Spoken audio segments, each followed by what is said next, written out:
Pembangunan Gor Untia tidak hanya menjadi wacana, mengingat pembangunan gedung olahraga atau Gor Untia menjadi salah satu poin yang tertuang di dalam RPJMD Kota Makassar tahun 2021 sampai 2026 yang telah disetujui dan disahkan oleh DPRD Kota Makassar.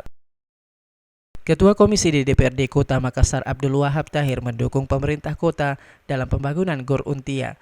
Menurutnya, pembangunan Gor Untia sudah menjadi kewajiban bagi pemerintahan sekarang untuk melaksanakannya karena sudah tertuang di dalam RPJMD Kota Makassar.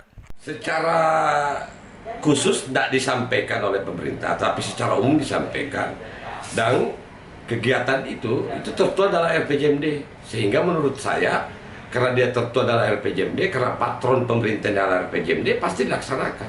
Dan sudah disahkan itu Pak ya? RPJMD kemarin disahkan. Pemilihan lokasi pembangunan Gor di Untia ini mengingat kepemilikan aset pemerintah Kota Makassar yang memiliki luas lahan sekitar 28 hektar. Sehingga ini menjadi alasan bagi pemerintah kota memilih Untia sebagai lokasi pembangunan sirkuit dan Gor. Pembangunan Gor Untia akan melibatkan beberapa pihak selain anggaran APBN juga akan melibatkan pengusaha. Agus Salim, Fajar TV dan Fajar Radio melaporkan.